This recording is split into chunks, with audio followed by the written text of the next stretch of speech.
Kot veste, je vlada Republike Slovenije v sredo sprejela odločitev o prepovedi vseh prireditev in dogodkov ter zbiranj na 10 oseb v 7 rdečih regijah, kar pomeni, da v teh regijah od danes naprej velja tudi prepoved svetih maš in ostalih verskih obredov. Danes je z nami zato tudi ljubljanski nadškof in metropolit monsignor Stanislav Zore, ki mu predajam besedo. Izvolite, gospod nadškof.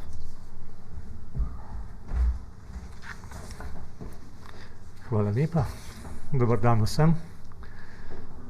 Dragi Slovenci in Slovenke, dragi bratje in sestre, vse, ki spremljate to tiskovno konferenco, lepo pozdravljam in želim veliko zdravja. Moje misli so pri vseh vas, še posebej pa pri tistih, ki ste bolni oziroma skrbite za bolne. Želim vam zdravja in potrpežljivosti v bolezni. In prav tako izrekam sožalje vsem, ki ste izgubili svojce zaradi koronavirusa ali zaradi drugih bolezni in nesreč. Njih in pokojnih se spominjam v molitvah in pri sveti maši. Po prvem valu epidemije letos pomladi ponovno vstopamo v čas novih omejitev. Vlada je sprejela nove odloke, s katerimi je v velikem delu Slovenije določal omejitve našega vsakodnevnega življenja. Namen omejitev je zmanjšati število okužb in preprečiti preobremenjenost zdravstvenih ustanov in zdravstvenih delavcev, kar smo pravkar poslušali. Zato ne bodo nošenja maske, omejitve gibanja, vzdrževanje razdalje, uporaba aplikacije Ostani zdrav, moja osebna podpora vsem, ki si prizadevajo za omejitev epidemije. Vsak dan poslušamo informacije, da je naša Slovenija v težkem epidemiološkem položaju. Število okuženih v zadnjih tednih vedno bolj narašča in vzbuja upravičeno skrb države. Vlada je z današnjim dnem določila rdeče in oranžne statistične regije, kjer so omejeni ali celo prepovedani tudi verski obredi z navzočnostjo ljudi. Zato vabim, da dosledno uresničujemo vse ukrepe za zaščito lastnega zdravja in zdravja bližnjih. V župnijah v rdečih statističnih regijah z današnjim dnem začasno obvladujemo svete maše z verniki. Vse lepo vabim, da v naslednjih tednih ukrepijo molitev v družini ter svojo vero in se udeležijo osebnega obhajila, ki bo na voljo v župnijah. V župnijah, ki so v rdeči regiji, bo verouk do nadaljnega nadaljavo. Duhovnike in katehistinje prosim, da pripravijo ustrezno gradivo ter vzpostavijo kontakt s starši veroučencev. Starše pa vabim, da si vzamete čas za svoje otroke in poskrbite za njihovo versko vzgojo. V teh časih vaših otrok ne bo nihče vzgajal v veri, če jim vi ne boste pomagali. Tudi molitev je del verske vzgoje otrok in smo v mesecu oktobru, ki je mesec rožnega venca, zato vas vabim in prosim, da se ob večerih zberete in molite v družini. Katoličane v oranžnih statističnih regijah vabim, da se udeležijo svetih maš v svojih župnijah, ki bodo od danes naprej omejene na 10 vernikov. Zlasti ob koncih tedna bo to povzročilo precej preglavic z duhovnikom, ki bodo morali odločati, kdo se bo lahko udeležil maše in kdo ne. Zato duhovnike vabim, da v takšnih primerih omogočite vernikom prejem obhajila zunaj svete maše. Verouk v župnijah, ki so v oranžnih statističnih regijah, bo od 1. do 5. razreda potekal kot običajno, od 6. razreda pa nadaljavo. Čas epidemije je čas posebnih duhovnih vaj za vse, za verne, manj verne, tudi neverne. Zato vas lepo vabim, da se skupaj pripravimo na novembrske praznike, ko se bomo spomnili naših pokojnih. V navodilih, ki smo jih škofje izdali, je zapisano, da zaradi epidemije letos na pokopališčih ne bo javnih molitev in blagoslovov. Duhovniki bodo opravili molitve in blagoslove grobov brez navzočnosti vernikov. Vernike pa vabim, da obiščejo grobove in se v molitvi hvaležnjo spomnijo pokojnih na način, da ne bo prihajalo do nepotrebnega druženja in okužb. Varovanje zdravja je naša naloga in dolžnost. Ne vemo, koliko časa bodo trajali novi ukrepi in kakšne dodatne ukrepe bo morala država sprejeti v naslednjih tednih. Vem pa zagotovo, da smo vsak dan bliže koncu epidemije. Zato je pomembno, da v svojih srcih ne izgubimo upanja in ljubezni. Ko bomo vedno več časa zaprti v svojih stanovanjih, bo lahko prihajalo do napetosti. In zato je pomembno, da smo vedno drug do drugega prijazni in spoštljivi, ter si morebitne krivice odpustimo. Ob tem ne smemo pozabiti na starejše, bolne, osamljene, na tiste, ki nimajo zaposlitve in so v stiski. Vsak naj jim pomaga, kolikor more. Na koncu se zahvaljujem vsem, ki se borijo s to epidemijo. Posebna zahvala gre vladi in uradu vlade za komuniciranje, da lahko tudi preko te tiskovne konference nagovorim katoličane, kot tudi evangeličane, pravoslavne, binkošnike ter muslimane in drugače verne ter neverne. Vse vabim k molitvi za zdravje. Želim vam blagoslovljene dneve, ki nas čakajo. Naj ti dnevi v naša življenja in družine prinesejo vero v ostalega Jezusa in mir in medsebojno razumevanje. In vsem obljubljam molitev. Hvala lepa. Še vprašanja? Pozdravljeni, Domen Anderle, Planet TV.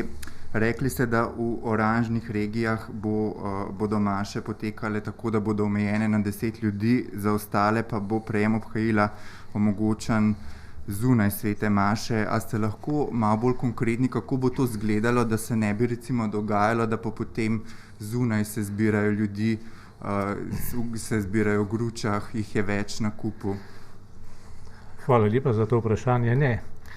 Ljudje bojo posebej opozorjeni, da naj prihajajo drug za drugim v potrebni razdalji, kakor prihajajo recimo v trgovino, in razen, če gre za družino ali za ljudi, ki živijo v skupnem gospodinjstvu, pri teh ta razdalja ni pomembna, in seveda ob strogem upoštevanju vseh previdnostnih ukrepov, ki preprečujejo širjenje virusa. To lahko zagotovim z neko izkušnjo, ker moje srečevanje z ljudmi v teh zadnjih časih je bilo vedno znova potrditev zelo, zelo visoke stopnje discipline pri upoštevanju vseh previdnostnih ukrepov. Zato se tudi zato ne bojimo. Je pa zelo pomembno, to smo videli pri tistem prvem spomladanskem valu, da ljudje ohranjajo stik z sakramenti. To je za kristjanovo vero bistvenega pomena. Pa mogoče še to, zakaj se tudi v oranžnih regijah ne odločite kar za zaprtje cerkev, glede na to, da se bližajo vsi parametri, da bo izpolnjen pogoj razglasitve epidemije morda že jutri, ker so številke tako visoke? Stvari so pripravljene tako, da ko bo ta pogoj izpolnjen, ko bodo tudi te oranžne regije razglašene oziroma prebarvane v rdeče, bodo tudi tam takoj začeli veljati vsi ti ukrepi. Dokler pa to ni storjeno toliko časa, se nam zdi pošteno do ljudi, da imajo možnost v tej omejenih številkah pa vendarle tudi biti udeleženi pri svetih mašah. Na Zoomu ni vprašanj, je kako pisno vprašanje? Ja, z Radia Ognjišče sprašujejo, če imamo podatek, kolikokrat so morali župniki NIJZ-ju posredovati telefonske številke udeležencev pri maši in pa koliko je okuženih duhovnikov. O zahtevi po posredovanju številk nimam podatka, tega ne vem. Kar pa zadeva okužene duhovnike, jih je pa trenutno 6 v karanteni, 5 je okuženih in 1 je to noč umrl. Drugo vprašanje je, duhovnikom naročate, naj ne prenašajo svetih maš po spletu, saj v veljavi ostanejo obstoječi prenosi svetih maš po televiziji in radiju. Ali niso v prvem valu ravno prenosi domačih župnikov vernike povezali z domačo župnijo?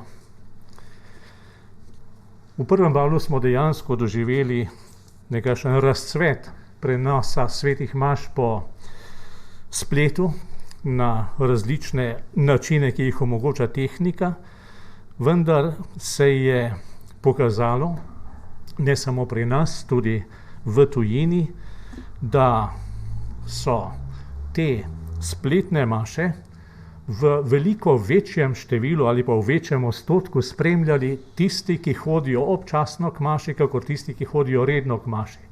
Se pravi, več tisti, ki hodijo manj kot enkrat na mesec, kot tistih, ki hodijo vsako nedeljo. Druga stvar, pravzaprav bolj negativna, je pa bila, da ti ljudje, tako eni kot drugi, niso videli nobene razlike med navzočnostjo pri sveti maši v občestvu, v cerkvi in sveto mašo po spletu. Kar pomeni, da se izgublja tisti temeljni značaj svete maše, ki je občestvo, ki se sreča okoli oltarja, okoli evharistična Gospoda in okoli Božje besede. In zato tudi v tem smislu nam je kardinal Robert Sarra 3 tedne nazaj približno poslal pismo, v katerem je opozoril, da naj bomo pozorni na to težnjo, da se izgublja smisel za to, kot rečemo v cerkvi, za to skrivnostno Kristusovo telo, to občestvo, in da začenja lahko naša skupnost, naše občestvo postajati virtualna, kar pa ni prav. In zato smo v teh navodilih posebej povabili duhovnike, naj stik z ljudmi ohranjajo še vedno preko spleta, vendar naj bo tu molitev, naj bo to rožni venec v mesecu oktobru, naj bo molitev za pokojne v mesecu novembru, naj bo tu Božja beseda, naj bo neka spodbudna misel, lahko vsak dan, vsak večer, maša pa ostaja maša in ohranja svojo svetost in posebnost. Potem je pa še vprašanje z RTV Slovenija, kako bodo v rdečih regijah potekale spovedi, ali razmišljamo o spovedovanju preko spleta oziroma Zooma. Že v navodilih na samem začetku je bilo rečeno, da svete spovedi lahko potekajo, če je prostor dovolj velik, da omogoča izpolnjevanje vseh previdnostnih ukrepov, se pravi potrebna razdalja, pregrada med spovednikom in spovedencem, razkuževanje, prezračevanje, skratka, da se do skrajnosti zmanjša kakršnakoli možnost okužbe. In se je pokazalo, da je to možno. Praktično na vseh župnijah je takšna spoved mogoča. Maša preko spleta, oziroma spoved preko spleta, spoved preko Zooma pa ne bo šlo. To je bilo večkrat izrecno poudarjeno, kajti spoved je vedno zagotovljena, skrajna rezerviranost vsega, kar se pogovarjata spovedenec in spovednik, medtem ko Zoom in splet te tajnosti ne zagotavljata. Zato bo spoved še vedno ostala 1 na 1 duhovnik in spovedenec. Toliko. Hvala lepa, gospod Načvok, za vašo navzočnost, za vaša pojasnila in tudi vse odgovore. Hvala lepa.